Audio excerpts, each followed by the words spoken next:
and the All Indiana Podcast Network. This is the News 8 Daily 8 Podcast, a Wish TV News 8 update. Hello, I'm Jeremy Jenkins, and this is your News 8 Daily 8 Podcast for Tuesday, October 22nd.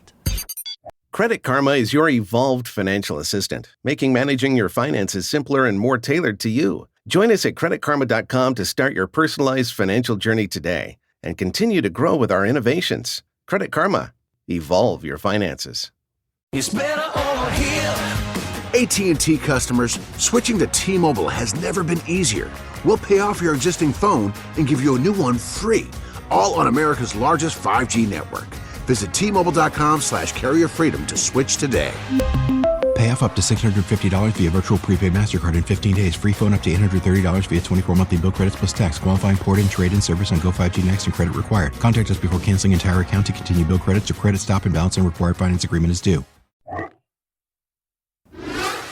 We begin with the Delphi murders trial. The jury has now seen the crime through graphic images and disturbing descriptions. News 8's Kyla Russell reports. At least 3 rounds of crime scene photos were seen in Delphi, all taken by a different crime scene investigator that was on scene the day the girls were found on February 14th, 2017. The photos were presented by State Police Sergeant Jason Page, Sergeant Dwayne Datzman, and investigator Brian Olahi. The photos show Abby and Libby on the ground not too far from the shore of Deer Creek. Libby was naked and Abby was clothed, but did not have all of her own clothes on. Branches had been placed directly on their bodies. The photos showed cuts on the girls' necks and Libby's bloody hands. From my observation, there were about 3 main branches placed on Libby in sort of a triangle formation. There were another 3 on Abby, but in less of a formation. There were at least 4 blood stains surrounding the girls and on a nearby tree. I'll note that we learned branches found there were never taken for testing and were only collected about 3 weeks after their deaths. They also noted in questioning the crime scene investigator was unaware of any DNA tying suspect Richard Allen to the scene. Inside the courtroom, there were audible gasps as the photos were shown. Libby's family was crying, and so was Richard Allen's mom. She held the hand of her husband, Richard Allen's stepdad. Much of the prosecution's focus has been on the unspent bullet found near the girls. Today we learned that bullet was found after the bodies of the girls had been moved and was spotted with a blue light after one investigator noticed the leaves were sort of glistening.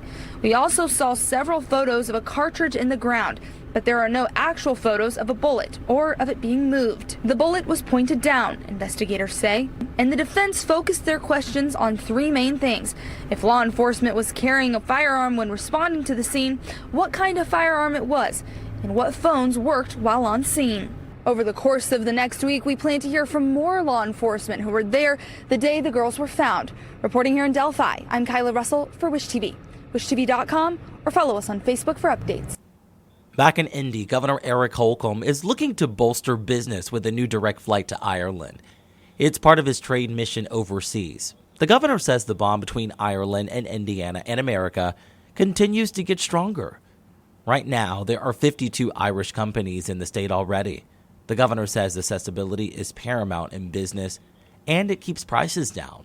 He also tells News 8 career opportunities will continually develop from the companies that will locate in Indiana or grow in Ireland. We share a lot of similarities in our manufacturing DNA, pharmaceuticals, life sciences, and to be able to have this nonstop direct flight will bode well for both the business community and the leisure community, because we're both gateways into a greater area, Dublin for the whole of Europe and Indiana for the Midwest and the rest of America.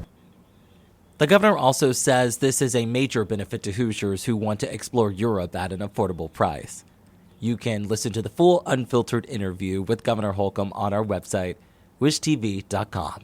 In other news, during a concert over the weekend, Taylor Swift seemingly confirmed that the roof will be closed on Lucas Oil during her shows. Just take a listen. And that's what we affectionately refer to on the Eras Tour as a rain show. Here's the thing, tonight was the very last opportunity we possibly could have had on the Eras Tour to have a rain show, because every stadium from here on out is indoors.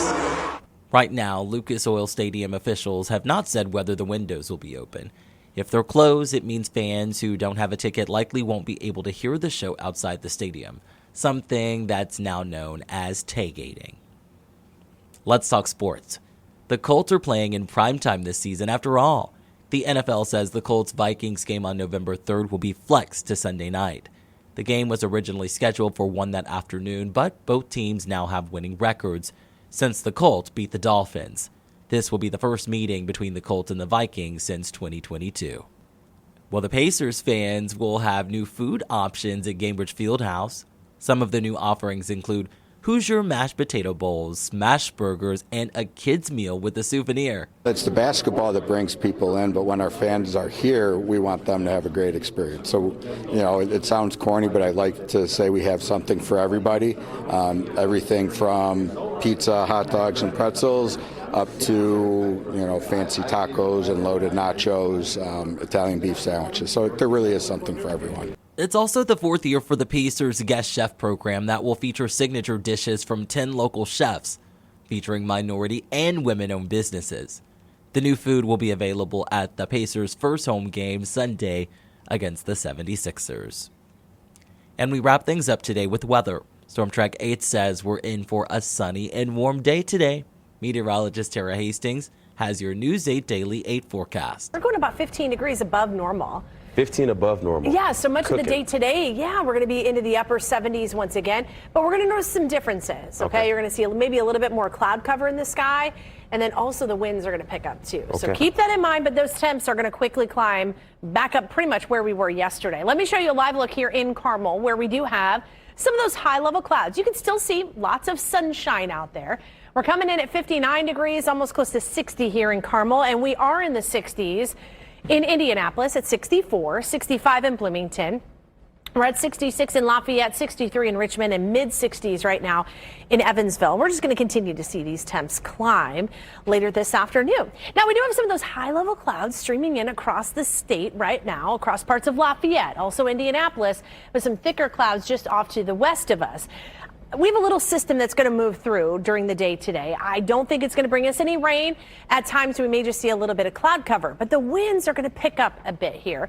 May see these winds gusting out of the south anywhere between 20, maybe 25 miles per hour later today. Temps will climb into the upper 70s later this afternoon, with at times a little bit of cloud cover here or there. Those readings, I think, will climb to 77 degrees in Indianapolis. So again, another day about 15 degrees above normal, near 80 across parts of Evansville, Columbus, and then right along the Ohio River. We'll let you know how long these warmer temps stick around, all in my 7-day forecast. To get a peek at the full forecast, just head over to wishtv.com, or you can download the Wish TV Storm Track 8 app. And don't forget to check out our Storm Track 8 weather blogs. This has been your News 8 Daily 8 podcast for Tuesday, October 22nd. I'm Jeremy Jenkins for Wish TV, wishtv.com, or follow us on Facebook for updates. This is the News 8 Daily 8 podcast, a Wish TV News 8 update on demand. For even more, on demand and on the go, connect with Wish TV on Facebook at wishtv.com and on the free Wish TV mobile app. Thank you for listening, and be sure to like, subscribe, and follow this podcast for updates every weekday morning on the All Indiana Podcast Network and wherever you get your podcast.